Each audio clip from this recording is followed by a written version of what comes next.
because I am so deep within the channel of the moment that's happening. And I mean no disrespect, and I mean no dishonoring of their frequency in any manner. I'm just honoring the channel and the moment and the surrender that has come through me and the more powerful chord progression, which was this place I was previously. And so there's a way to use people in the meditation of life to move through all kinds of chord shapes of hardnesses and all kinds of different things and empty oneself more and more and more and more and more. So I've become very beautiful in releasing judgments and remaining empty and staying in the channel no matter what external stimuli are around me, no matter how it seems to be affecting people, even if it's stopping traffic, somebody's trying to physically move my body with their body, whatever it is, I am able to remain undisturbed within the center of the channel and allow the dialogues that go with that to arise without combatants, and then seeing how they all bring to centering the entire narrative of the motion of the moment that's there. And because I allow them, I can see how I am not them, but they are giving me a description, a dialogue, an articulation, an awareness on what's happening that will allow me to then transfer the data of that in a way that was not going to be possible without the dialogue's existence, as emptiness in that manner would not have been able to describe itself very easily. And so there's a lot of descriptive capabilities when every one of the centers have come into focus with one another. And so as I go deeper into the center of this flow, into the center of this light language channel, and the more fine-tuning to the very greatest amount of precision with the moment, I'll be able to bring through a very, very, very powerful, very precise, really amazing channel. You'll start to notice a very big difference perhaps in the talking capability. I'm not sure, as it seems to me as I watch myself at this time that I am on point constant. And so here even, like insane on point too. We did a video earlier. It was really amazing on point. I couldn't believe that the pauses of the music and all of those things were completely in alignment with the rising and the falling of the conversation that was coming through me. And I was just bringing it through. I wasn't trying to do this, It was really amazing. There was a freestyle, like how gorgeous. And, freestyle and consciousness, whoa, spontaneity, spontaneous action, simultaneous awareness with all that is. Anyways, so talking to Ray about certain things that will need to be going on, and talking about how we'll bring the video over there and shoot for you some of the teachings and some of the flows that I wish to give to her before I go into this type of channel. That way she has things to do, things to keep her occupied, things to keep her moving and accelerating in a manner that's really beneficial for herself. And hopefully Dayton will come by sometime, and maybe he actually is involved with this. Me personally, I'm just not sure, if he's really into it or not. I don't know. He's coming right now. But he could be. It seems as if he is. He's been receiving a lot of data, but he hasn't discussed in articulation, expressed vocally what it is he's looking for directly, and here he comes right now. So how interesting is that? So yeah, I was hoping that Dayton would come soon, maybe, and maybe he would be into the flow, and maybe then Ray would have somebody to practice the energy movement with while I'm doing my things, and that might be very beneficial for them to have a platonic friendship and go through all the different emotions that arise within the flow of that, with the contact, push hands, Tai Chi style dancing. That's the surrender to the breath in the moment. But I'll have to bring him in to moving with me before they could probably understand the movement together. Otherwise, she'd have to be his teacher. And I don't know, she's kind of bashful right now, and she kind of cuts some things out, not, knowing that it's okay for her to burden us with the fullness of her expression, which is actually a great, beautiful song and melody that we're always so grateful to hear and listen to. Whatever length and duration it blesses us, We're just happy for her being, and, well, for every being, however it happens to be being.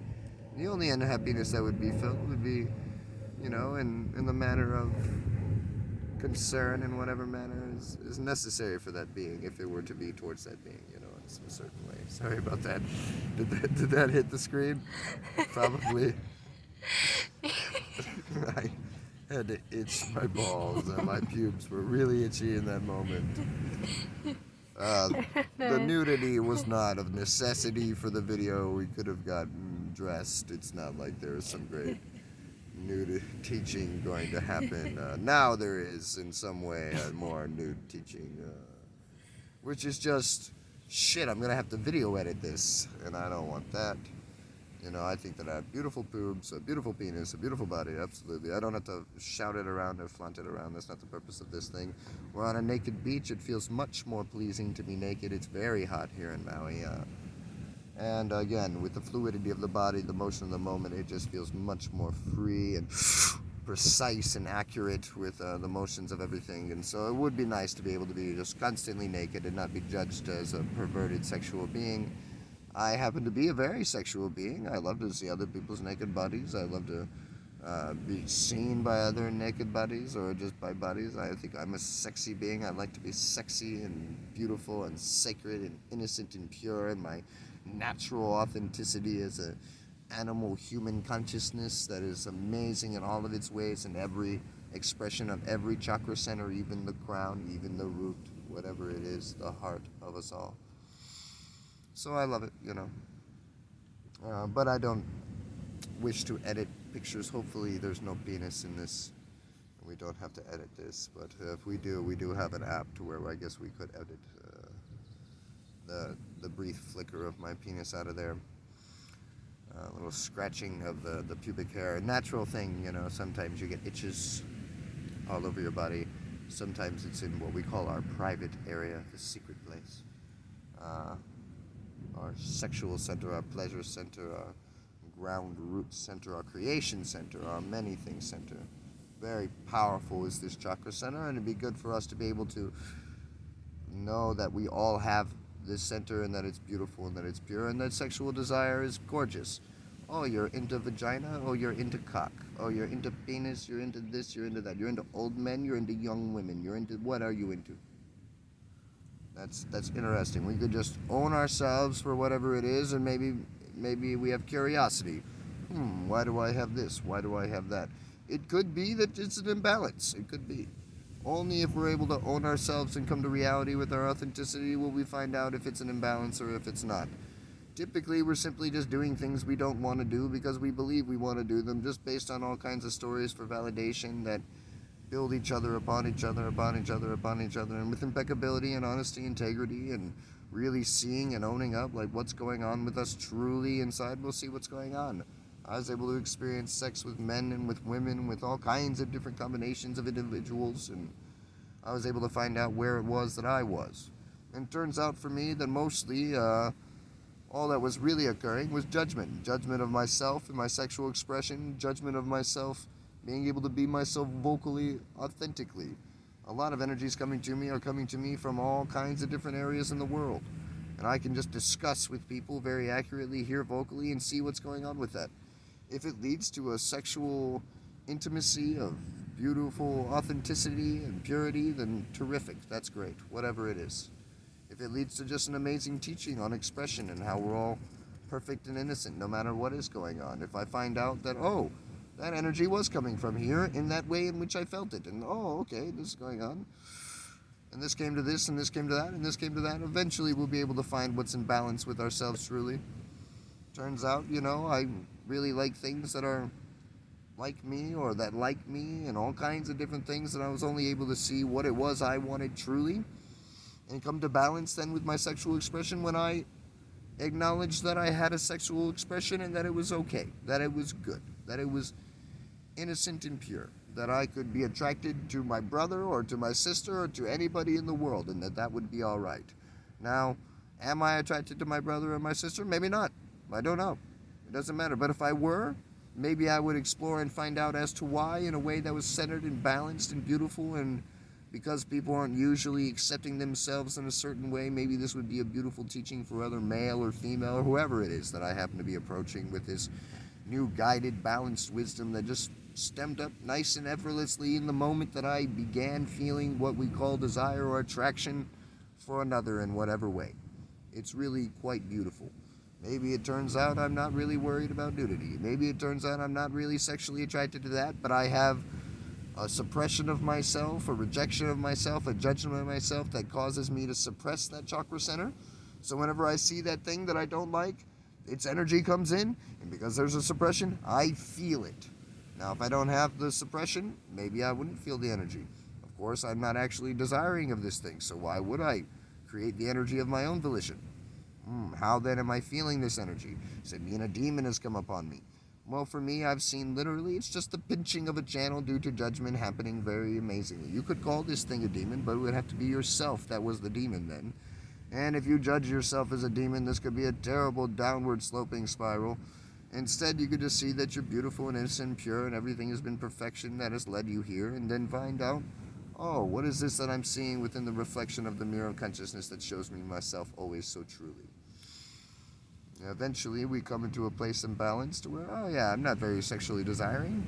I'm not very this, I'm not very that. I'm not really very any one way. I could have sexual desire. I could have this. I could have that. I could become hungry. I could become thirsty. I could want to smoke. I could want to do that. And if I did want to do these things, maybe it is that I would want to do these things in a way that I could enjoy these things and that it would be all right. That it would be purely innocent and that it would be okay. Have you ever smoked a cigarette in a way that wasn't impure, or was it always bad? Have you ever had sex with anybody that it wasn't a bad thing, or was it always just nasty? What made it so nasty too if it was always so nasty? Was it because you guys didn't stay together as lovers for the rest of your lives? What makes that a bad situation? Did you expect yourselves to do so? If you didn't have the expectation, if you were just willing to be free and happy and experience each other completely presently without attachment to anything externally, anything extra added to the situation, could it have been seen as beauty without the added mind dialogue of whatever emotional attachment and trauma to our expectation there was? Could we have done that with every situation in life? What if we would have been able to just be friends with every one of our partners, What if we would have been so open and upfront that nobody felt a sneaky, creepy energy from us? I think that guy likes me. I don't know. He's just always so strangely odd and awkward around me.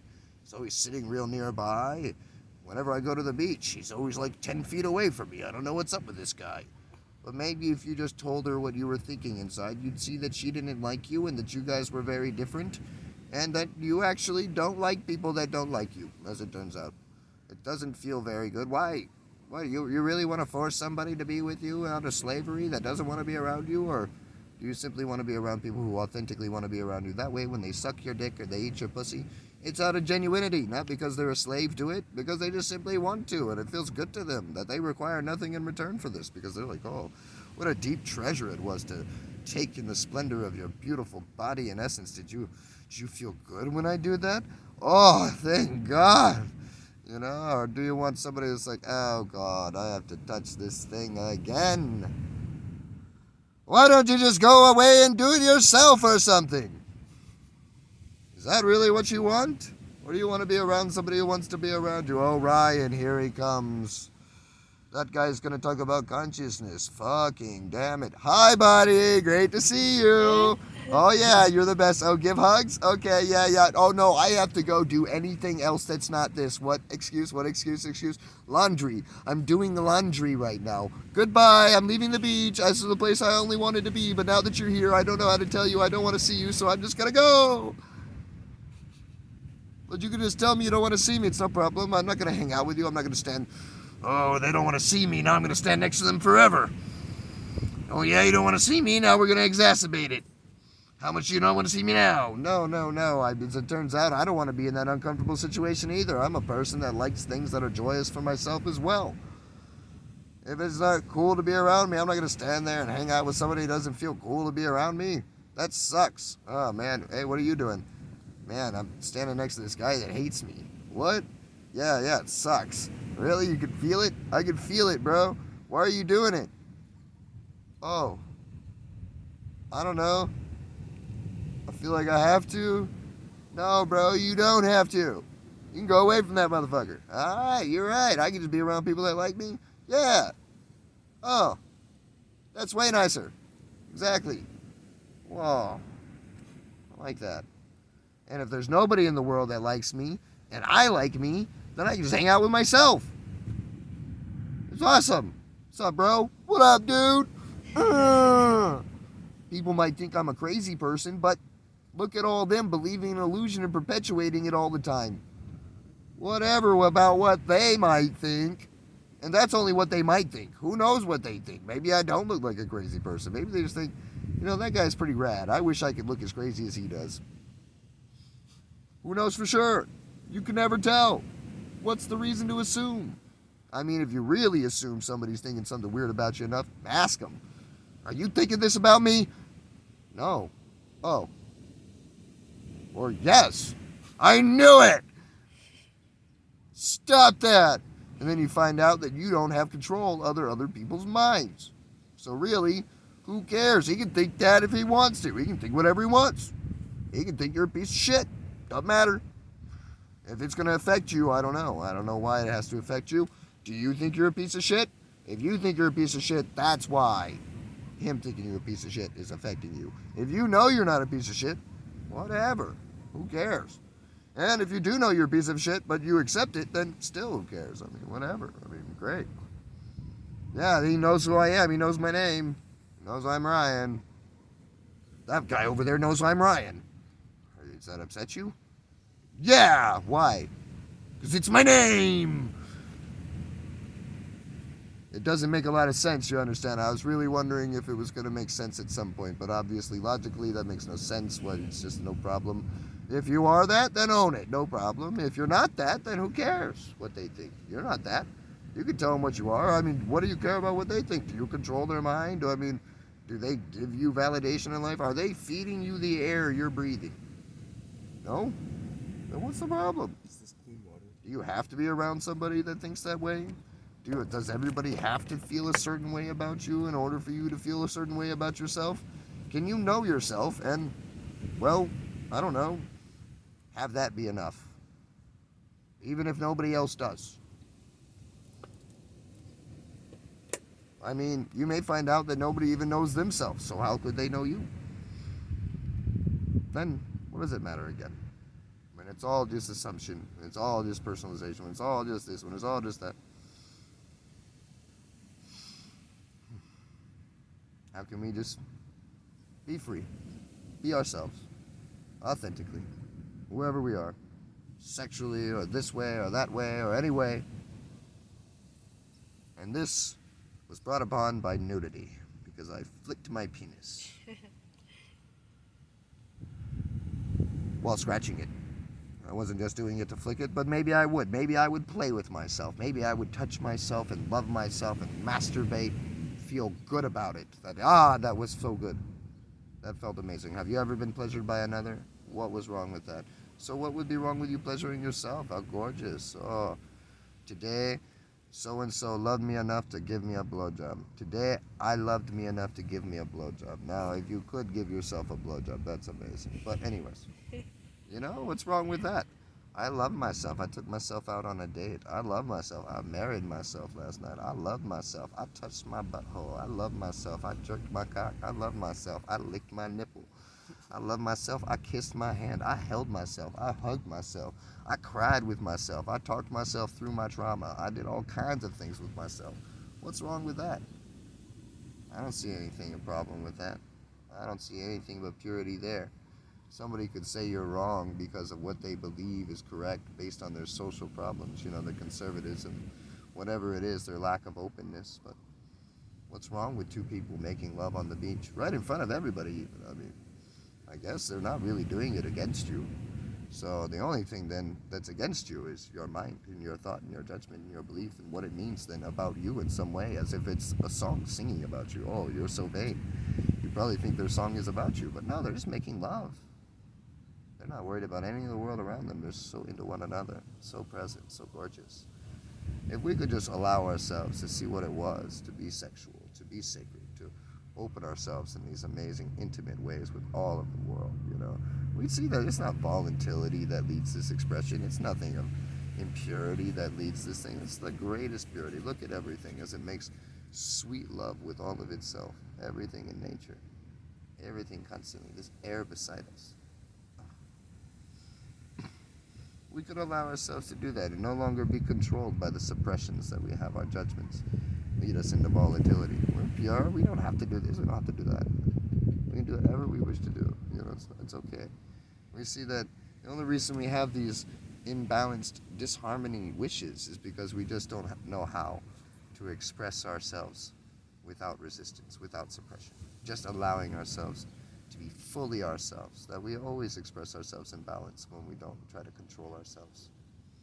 Now, we are so beautiful, we are so innocent, we are so pure, we are the embodiments of perfection in every one of our attributes, in every one of our ways. No matter if we look this way or that way, feel this way or that way, we like that or we like that. We're gorgeous, we're innocent, we're pure, from the time of children and time of adults. Every one of you remembers the first time you felt sexual, you were just a small child, You judge the kids for this. They are wrong. This is when they became no longer pure. This is when they entered into the world of sin.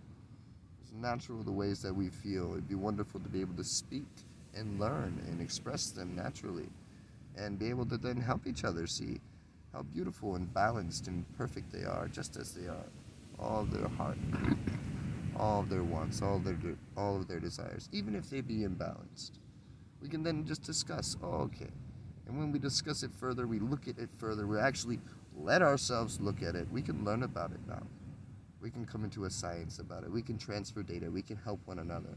Not from the person who's never experienced it. What is a priest telling me about making love to my wife? What? Or a pastor, or somebody who's never been able to take the pleasure and the splendor of a woman's body, whoever it is, a monk or something. You don't know. Oh, you're going to tell me about Tantra. You've never been with a woman. You've never been with another being. What do you know about it? You've conceptualized it. Oh, you read about it in a book. You can relay it to me as if you were a computer. What's a computer going to tell me about hugging my friend? A computer's never hugged a friend. It can look at the data. It can say it's probably like this based on all this compilation of data, but there's only one way to know what a hugging your friend is like, and that's when you hug your friend. And so the same thing. We experience, we learn, we grow.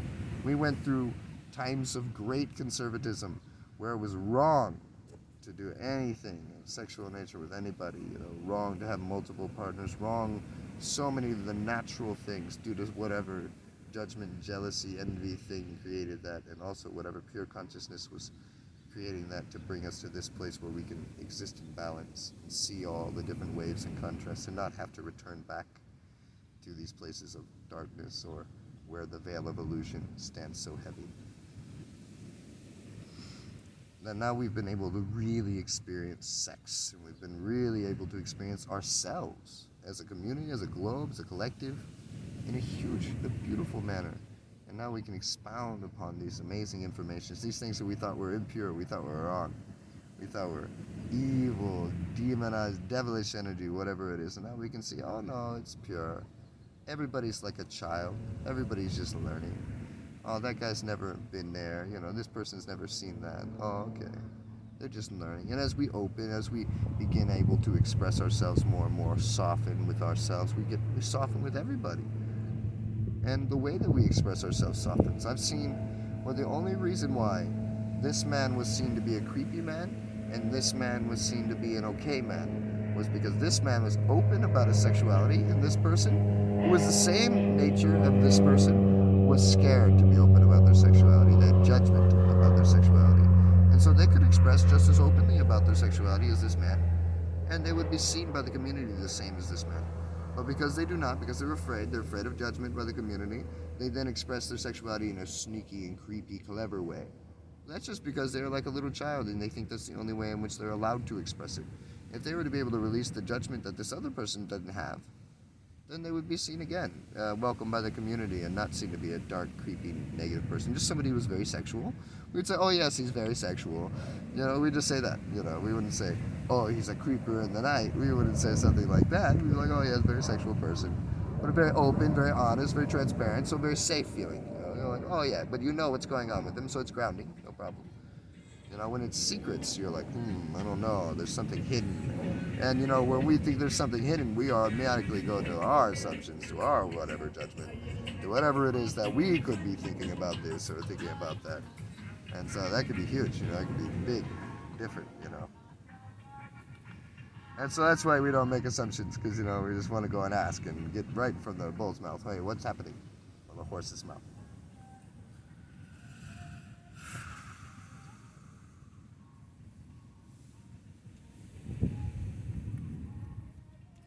I don't know where we were anymore. Where were we? Just discussing nudity. Yeah. And so the experience of it, that's what we need. You know.